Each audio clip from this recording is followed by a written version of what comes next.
Good morning students. आज हम बात करेंगे 12th क्लास की बायोलॉजी के second chapter sexual reproduction in flowering plant के अंदर एक बहुत ही अच्छा इम्पोर्टेंट टॉपिक है पोलन ग्रेन। तो इससे पहले मैं आप लोगों को थोड़ा सा बता चुका हूँ कि फ्लावर क्या होता है। फ्लावर के अंदर जो मेल और फीमेल पार्ट होते हैं, सेक्सुअल रिप्रोडक्शन यूनिट होती है, जैसे स्टेमन है या फिर कार्पल पिस्टल है। तो मैं अभी आपको कंप्लीट स्टडी जो मेल रिप्रोडक्टिव यूनिट है, मतलब स्टेमन है, उसके ग्रुप को एंड्रोसियम बोलते हैं, उसका टीएस सेक्शन मैंने बताया। एंथर में से पोलन ग्रेन किस तरीके से डाइहेंस हो करके बाहर निकलते हैं, तो उसकी जो लेयर्स वगैरह है एंथर के ऊपर, एपिडर्मिस, एंडोथीसियम, मिडल लेयर और tapetum layer, function of tapetum layer, वो सारी मैं प्रीवियस लेक्चर के अंदर आपको बता चुका हूँ। आज हमारा बहुत ही इंटरेस्टिंग और बहुत अच्छा टॉपिक है पोलन ग्रेन। देखो बेटे, पोलन ग्रेन को हम क्या बोलते हैं? पोलन ग्रेन को हम माइक्रोस्पोर भी बोलते हैं। क्या बोलते हैं? माइक्रोस्पोर। अब ये पोलन ग्रेन क्या होता है वही हम लोगों को स्टडी करना है। तो हम इसको बोल सकते हैं pollen grain are male gametophyte.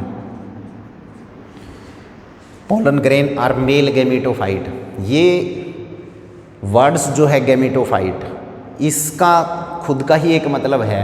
Gametophyte का मतलब होता है कि पोलन ग्रेन के अंदर भी गैमेट हैं।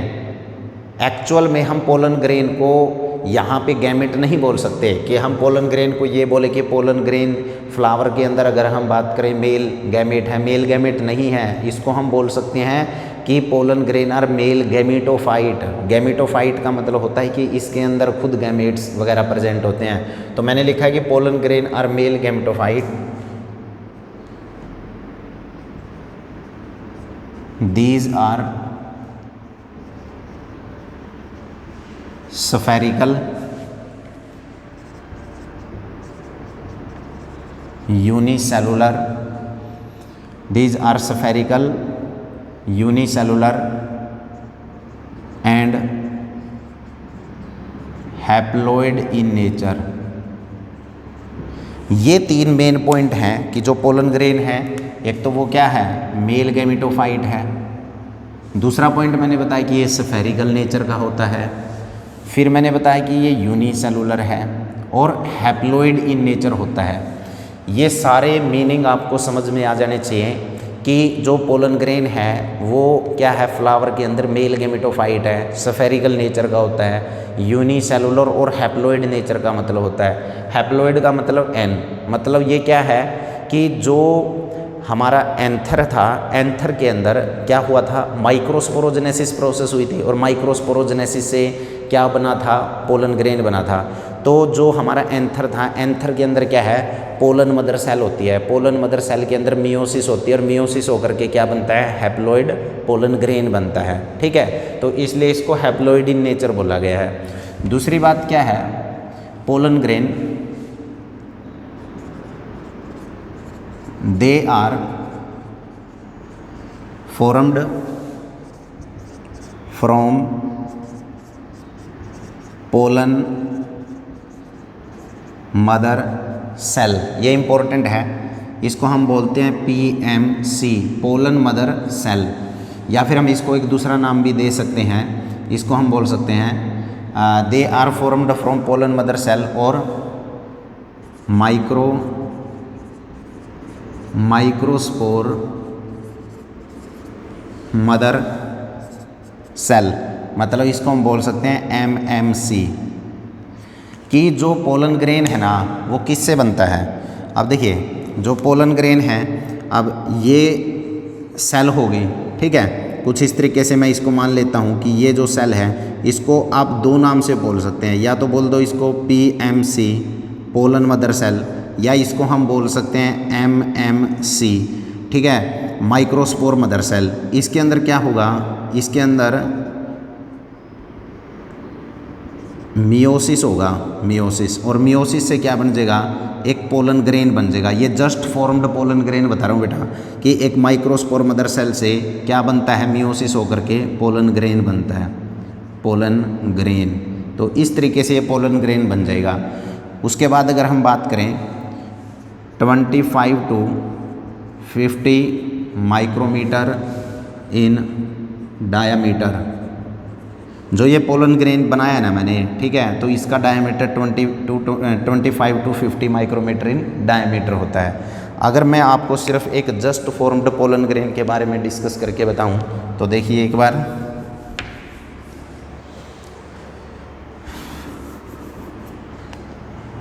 हम लिख सकते हैं स्ट्रक्चर ऑफ पोलन ग्रेन।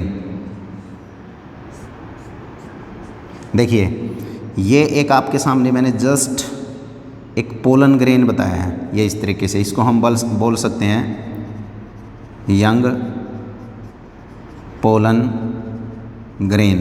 ये यंग पोलन ग्रेन है और ये इसके अंदर क्या है, हैप्लोइड न्यूक्लियस है, ठीक है। और इससे क्या बनेगा, अब इसके अंदर मियोसिस होगा, मियोसिस, ठीक है। अब एक पॉइंट आपको सुनने वाली है कि जो इसके अंदर ये हैप्लोइड न्यूक्लियस है ना, इसके अंदर, सॉरी एक मैं इसको थोड़ा सा ये बता देता हूँ कि क्योंकि मैं ये आपको क्या बता रहा हूँ, ये एक यंग पोलन ग्रेन है, तो इसके अंदर माइटोसिस होगा, माइटोसिस मतलब इसका जो न्यूक्लियस है ना उसके अंदर माइटोसिस होगा, और माइटोसिस हो करके क्या होगा, एक 2 सेल स्टेज का एक मैच्योर पोलन बनेगा। तो मैं आपके सामने अब एक मैच्योर पोलन बता रहा हूँ। तो ये इस तरीके से बन जाएगा, और यहाँ पे मैं आपको बता रहा हूँ कि ये 2 सेल स्टेज में आ जाएगा इस तरीके से, ऐसे टाइप में। ये कुछ वैक्यूल वगैरह इसमें बन जाएंगे ऐसे टाइप में, ठीक है। तो यहाँ पे 2 सेल स्टेज का, ये तो इसका जेनेटिक मटेरियल है, इस सेल का न्यूक्लियस है, और ये इस सेल का न्यूक्लियस है, ये न्यूक्लियस है, और इसमें ये न्यूक्लियस है। तो इस सेल को हम क्या बोलेंगे, ये आपका स्मॉल सेल है और ये आपका लार्ज सेल है, ठीक है। एक बार हम कंप्लीट स्ट्रक्चर को पढ़ लेते हैं। तो इसके ऊपर क्या होता है, इसके ऊपर यहाँ पे लेयर्स होती है इस तरीके से, फिर इसके ऊपर यहाँ पे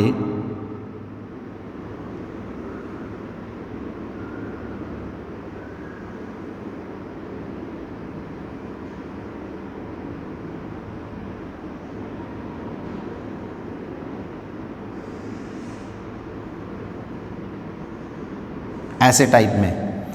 अब जो मैंने आपको ये बताई है ना, तो ये तो आउटर मोस्ट लेयर है, और ये बीच बीच में जहाँ पे मैंने थोड़ा सा आपको कट बताया है, ये वाला, जैसे ये कट हो गया, देखिए। अब जो आउटर मोस्ट लेयर है इसको हम क्या बोलेंगे, एक्साइन, एक्साइन। और जो अंदर की लेयर है ये वाली, जो मैंने थोड़ी सी ब्लू कलर में आपको रिप्रेजेंट करके बताई है, ये इस तरीके से, ये अंदर की जो लेयर है इसको हम क्या बोलेंगे, इंटाइन, इंटाइन, ठीक है। तो जो पोलन ग्रेन है ये मैच्योर पोलन ग्रेन है, मैच्योर पोलन ग्रेन। तो जो मैच्योर पोलन ग्रेन है उसकी जो आउटर मोस्ट लेयर है वो क्या होती है, एक्साइन, और जो इनर मोस्ट लेयर है उसको हम क्या बोलेंगे, इंटाइन, ठीक है। तो जो ये मैच्योर पोलन ग्रेन है ये 2 सेल स्टेज में है, इसको तो हम बोलेंगे स्मॉल सेल, स्मॉल सेल, और ये हो गया आपका लार्ज सेल, लार्ज सेल। जो स्मॉल सेल है उसको हम क्या बोलेंगे, जनरेटिव सेल, जनरेटिव सेल, और जो लार्ज सेल है उसको हम क्या बोलेंगे, वेजिटेटिव सेल। ये आपका वेजिटेटिव सेल हो जाएगा। आपको इस मैच्योर पोलन ग्रेन में एक पॉइंट ध्यान में रखना है कि जो आपका जनरेटिव सेल है वो क्या होता है, वो जो लार्ज सेल है ना, वेजिटेटिव सेल, उसके साइटोप्लाज्म में फ्लोट करता है। मतलब इसके साइटोप्लाज्म में ये स्मॉल सेल जो है वो फ्लोट करता रहता है, जनरेटिव सेल। बाकी जो पोलन ग्रेन होता है उसकी आउटर मोस्ट लेयर एक्साइन है, इनर मोस्ट लेयर को हम इंटाइन बोलते हैं, ठीक है। उसके बाद प्लाज्मा मेम्ब्रेन भी है, इसको हम बोल सकते हैं plasma membrane, PM membrane, plasma membrane, ठीक है। 2 सेल स्टेज में होता है। तो ये एक मैच्योर पोलन ग्रेन है। तो मैंने यहाँ पे आपको ये बताया था कि जैसे कि एक ये यंग पोलन ग्रेन है तो उसके न्यूक्लियस के अंदर क्या होगा, कार्योकाइनेसिस होगा। कार्योकाइनेसिस से यहाँ पे क्या होगा, न्यूक्लियस डिवाइड करेगा, 2 सेल स्टेज में आ जाएगा, ठीक है। तो माइटोसिस होगा यहाँ पे। उसके बाद ये जो यहाँ पे मैच्योर पोलन ग्रेन आपके सामने दिख रहा है, तो इसके ऊपर और अंदर की जो लेयर्स हैं वो किस केमिकल की बनी होती है वो हम डिस्कस करेंगे। तो अभी तक मैंने आपको ये बताया कि जो पोलन ग्रेन है वो मेल गैमेटोफाइट है, स्फेरिकल है, यूनिसेलुलर है, हैप्लोइड नेचर का होता है, माइक्रोस्पोर मदर सेल से या पोलन मदर सेल से बनता है, और ये इसका डायमीटर है 25 या 20 to 50 माइक्रोमीटर। अब हम बात करेंगे इसकी कि जो पोलन ग्रेन है उसके लेयर्स का हम डिस्कस करेंगे। ये देखिए,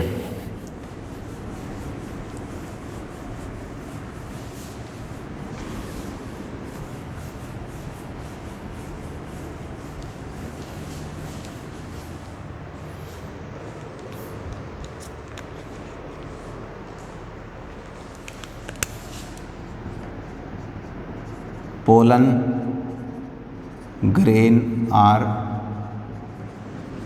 made up of 2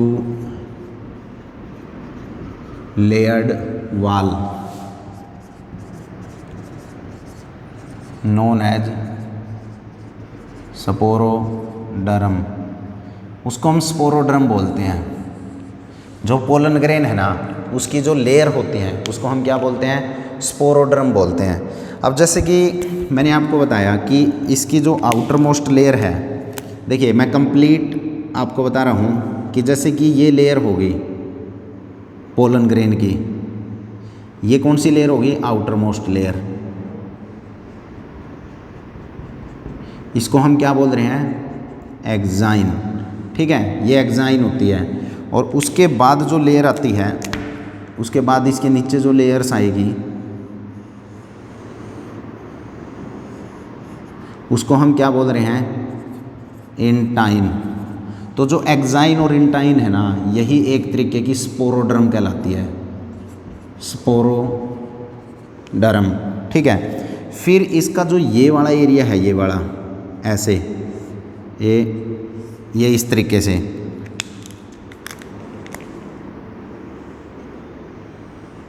ये तो वही आपकी एक्साइन होगी। जो ये वाला पॉइंट है ना, ये वाला, इसको हम क्या बोलते हैं, जर्म पोर। ये जर्म पोर होता है, ठीक है। यहीं से पोलन ट्यूब निकलती है, वो हम आगे भी डिस्कस करेंगे। और उसके बाद जैसे यही है यहाँ पे, फिर वही इंटाइन लेयर होगी ऐसे टाइप में। तो स्पोरोडर्म किस में डिवाइड करती है, ये 2 लेयर्स में डिवाइड करती है। सबसे पहले कौन सी आ जाती है, एक्साइन। तो एक्साइन क्या होती है, these are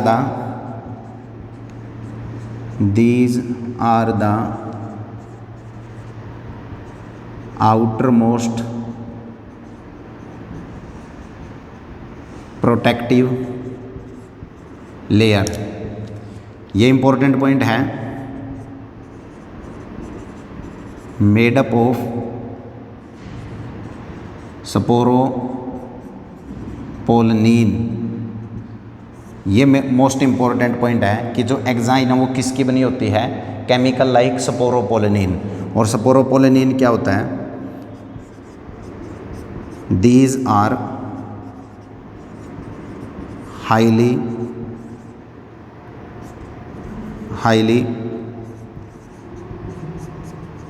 resistant organic material. These are highly resistant organic material, मतलब ये हाईली रेजिस्टेंट मटेरियल होता है। इसका हाई टेम्परेचर, एसिड वगैरह या किसी भी एंजाइम का इसके ऊपर कोई असर नहीं पड़ता। इसकी वजह से जो पोलन ग्रेन है वो एक तरीके का क्या है, लंबे टाइम तक एज ए फॉसिल्स जो है हम उसको अपने रिकॉर्ड में, जीन बैंक में या हम पोलन बैंक में उसको स्टोर कर सकते हैं। तो पोलन ग्रेन प्रोटेक्टिव लेयर है, मेडअप ऑफ किसकी बनी होती है, स्पोरोपोलिनिन की होती है। यहाँ से बहुत बार निट के क्वेश्चन जो है वो पूछे जाते हैं, निट बेस्ड क्वेश्चन यहाँ से बहुत बार आता है कि स्पोरोपोलिनिन से रिलेटेड। तो आपको बच्चों पता होना चाहिए कि स्पोरोपोलिनिन क्या है, जो एग्जाइन है वो स्पोरोपोलिनिन की बनी होती है। दूसरा जो आ जाता है यहाँ पे पॉइंट, वो हम डिस्कस करते हैं किसका, इंटाइन का। ये इंटाइन, ठीक है, इंटाइन क्या होती है, इंटाइन ये इनर मोस्ट लेयर है, क्या है, इनर मोस्ट लेयर। ये किसकी बनी होती है, मेडअप ऑफ पैक्टो सेलुलोज। ये पैक्टिन और सेलुलोज की बनी होती है, ये भी आपको ध्यान में रखना है। उसके बाद एक पॉइंट ये आ जाता है कि जहाँ पे जर्म पोर होता है, जहाँ पे जर्म पोर होता है वहाँ पे sporopollenin absent, where the germ pore present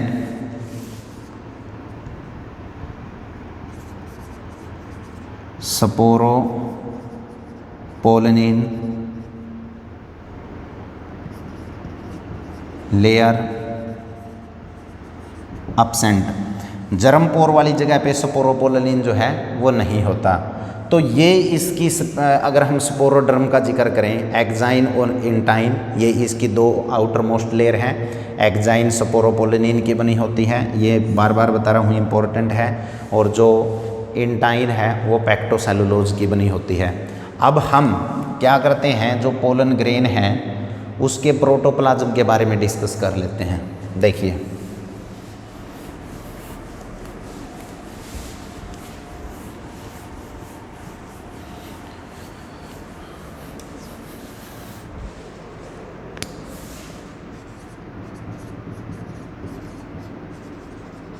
protoplasm of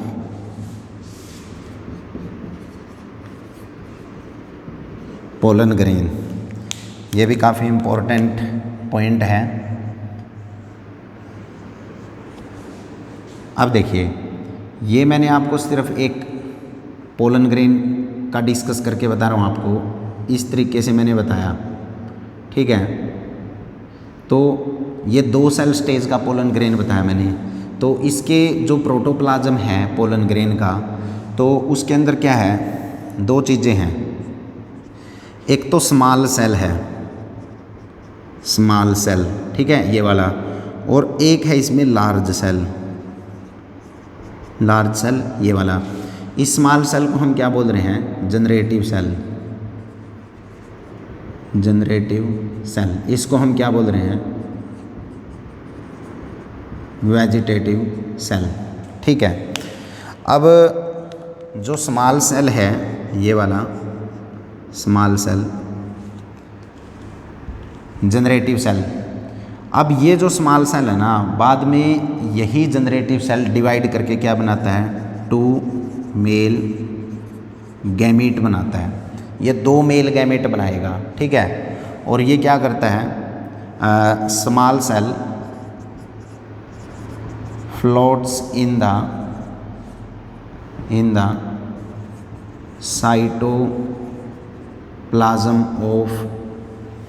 cytoplasm of vegetative cell. ये जो स्मॉल सेल है, जनरेटिव सेल है, ये 2 मेल गैमेट को बनाता है। ये मेन पॉइंट है आगे चल के, ठीक है। और ये किसके अंदर फ्लोट करता है, वेजिटेटिव के साइटोप्लाज्म में फ्लोट करता है। और जो लार्ज सेल है, लार्ज सेल, इसको हम क्या बोलते हैं, इसको हम ट्यूब सेल भी बोलते हैं। क्या बोलते हैं, ट्यूब सेल। ये इंपॉर्टेंट पॉइंट है यहाँ पे। जो लार्ज सेल है वेजिटेटिव सेल, उसको ट्यूब सेल भी बोलते हैं, ठीक है। और ये क्या करता है, इसके अंदर क्या है, फूड मटेरियल रिजर्व। इसके अंदर फूड मटेरियल रिजर्व रहता है, ठीक है, ये बात आपको ध्यान रखनी है। इसके जो पोलन ग्रेन का प्रोटोप्लाज्म है, ठीक है, उसके अंदर दो तरीके के सेल हैं। स्मॉल सेल, क्या बोलते हैं स्मॉल सेल को, ये आपका स्मॉल सेल है जिसको हम जनरेटिव बोलते हैं। ये आपका लार्ज सेल है जिसको हम वेजिटेटिव सेल बोलते हैं, ठीक है। और ये क्या काम करते हैं वो मैंने आपको बता दिया। एक और क्वेश्चन आ जाता है जो नीट का काफ़ी इम्पोर्टेंट क्वेश्चन है कि पोलन ग्रेन की स्टडी क्या कहलाती है। जो पोलन ग्रेन है उसकी स्टडी क्या कहलाती है? Study of pollen grain is known as palynology. ये यहाँ से आपसे जो है ना क्वेश्चन पूछा जा सकता है नीट में। पोलन ग्रेन की स्टडी को हम क्या बोलते हैं? प्लेनोलॉजी बोलते हैं, ठीक है। उसके बाद थोड़ा सा हम पोलन ग्रेन के बारे में और पढ़ लेते हैं। कुछ नोट पॉइंट जो हैं वो पोलन ग्रेन के डिस्कस कर लेते हैं। देखिए, सम नोट पॉइंट ये बोल सकते हैं। First, pollen grain are made up of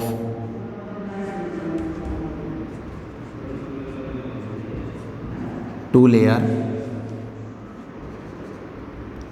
outer exine, inner intine, ठीक है। outer exine, inner intine और exine made up of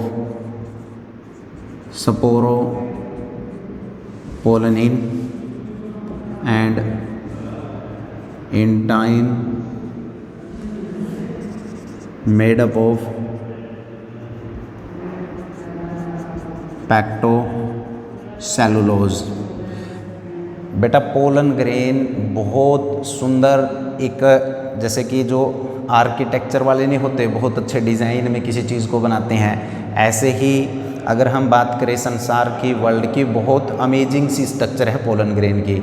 different type के पोलन ग्रेन आप जो है ना, जैसे कि अभी जब वीट है, राइस है, जब भी उनका फर्टिलाइजेशन का पीरियड आता है, या जो सरसों के खेत हैं आप उनके अंदर जाइए, फ्लावरिंग प्लांट जितने भी हैं वहाँ जाइए, तो आपको बहुत अच्छे सुंदर सुंदर पोलन ग्रेन दिखाई देंगे, ठीक है। जब भी हम पोलन ग्रेन को देखते हैं तो आप किसी भी फ्लावर का जो एंथर है उसको तोड़िए, उसको तोड़ के थोड़ा सा क्रैश करिए, उसको फिर आप एक जो कांच की स्लाइड होती है उस पर एक ड्रॉप वाटर रख के और उसके अंदर आप उसको क्रैश करके माइक्रोस्कोप में जब आप देखोगे तो बहुत सुंदर अमेजिंग सी स्ट्रक्चर आपको दिखाई देगी। तो ऐसे ही पोलन ग्रेन को अगर हम माइक्रोस्कोपली देखें तो उसकी जो आउटर मोस्ट लेयर है वो किसकी बनी होती है? स्पोरोपोलेनिन की, हाईली रेजिस्टेंट ऑर्गेनिक मटेरियल है। और ऐसे ही जो इनर लेयर है वो किसकी बनी होती है? पैक्टोसेलुलोज की। ये बहुत इंपॉर्टेंट पॉइंट है। उसके बाद अगर हम सेकंड पॉइंट यहाँ पोलन ग्रेन का डिस्कस करें तो ये क्या आ जाता है? Sporopollenin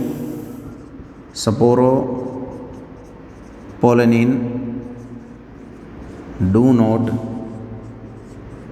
degrade at high temperature, any acid और एंजाइम, ठीक है। कोई भी एंजाइम या हाई टेम्परेचर पे हम इसको डिग्रेड नहीं कर सकते। एक पॉइंट ये आ जाता है, pollen grain store in the pollen bank at -196 degree Celsius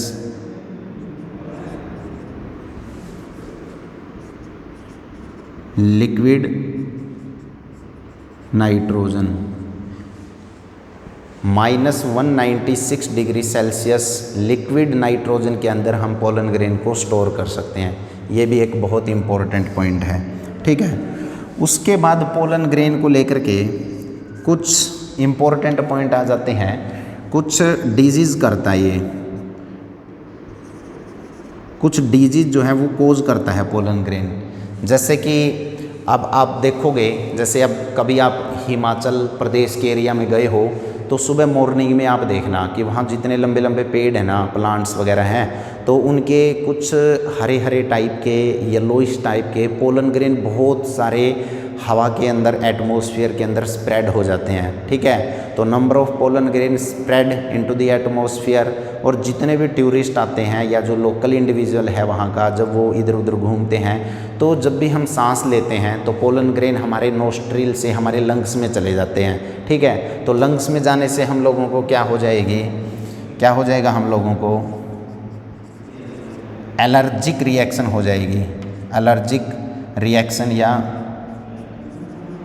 disease हो जाएगी, एलर्जी हो सकती है। और क्या हो सकता है हम लोगों को, ब्रोंकियल डिजीज़, ब्रोंकियल डिजीज़, और बहुत सारे लोगों को क्या हो जाता है, अस्थमा। ये डिजीज़ जो हैं वो कॉमन है कि जो पोलन ग्रेन से हो सकती हैं, ठीक है। सांस लेने में तकलीफ़ होती है। और जो एलर्जिक डिजीज़ का मतलब ये नहीं होता कि हमारी बॉडी के अंदर इतनी एलर्जी हो जाएगी कि हम लोगों में प्रॉब्लम हो जाएगी, ऐसा कुछ नहीं है। पोलन ग्रेन से एलर्जी का मतलब है कि हर इंडिविजुअल की बॉडी कुछ फॉरेन पार्टिकल के टच में आने से हाइपर सेंसिटिव रिस्पॉन्स देती है, तो वही है एलर्जी। जैसे कि अगर मान लिया कि इस रूम के अंदर कोई डस्टिंग करने लग जाए, ठीक है, तो वो जो डस्ट वगैरह है मेरी स्किन पे आके लग गया, मेरी आँख में चला गया, सांस लेते टाइम मेरी नोज से मेरे लंग्स में चला गया, तो मुझे क्या होगी, खांसी हो जाएगी, या एक तरीके की स्नीजिंग, छींक आएगी, आँखों से आंसू आएंगे, बेचैनी हो जाएगी। तो ये इस तरीके का कुछ टाइम की जो एलर्जी होती है ना, वो डस्ट से या पोलन ग्रेन से हम लोगों को हो सकती है। तो वही है ये एलर्जी। सांस लेने में तकलीफ़ होती है, कुछ अस्थमा वगैरह भी इससे, जो पोलन ग्रेन वगैरह है उससे हो जाता है। एक बेसिक सा नोट पॉइंट हम डिस्कस करते हैं, जहाँ से बहुत बार क्वेश्चन जो है वो पूछे जाते हैं। पोलन ग्रेन की आती है वाइबिलिटी।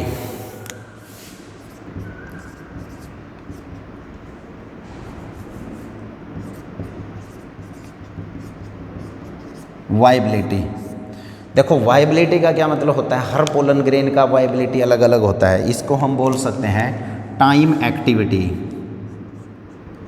Time activity. मतलब पोलन ग्रेन के पास कितना टाइम है कि वो फर्टिलाइजेशन तक अपने राइट फीमेल रिप्रोडक्टिव ऑर्गन पर पहुंच जाए। मतलब जो पोलन ग्रेन है ना, जब वो डाइहेंस होता है एंथर से, जब वो एंथर से बाहर निकलता है तो उसका जो मतलब कि वाइबिलिटी पीरियड कितना है, मतलब कितने टाइम में वहाँ पहुँच जाएगा। तो कुछ मिनट का भी हो सकता है, दिन का भी हो सकता है, महीने का भी हो सकता है। जैसे अगर मैं एग्जांपल बताऊँ आपको वीट एंड राइस का, वीट एंड राइस, तो इनका जो वाइबिलिटी पीरियड है वो कितना होता है, 30 मिनट। इनका 30 मिनट होता है। ऐसे ही कुछ फैमिली हैं रोजिएसी, लेग्यूमिनेसी और सोलनेसी।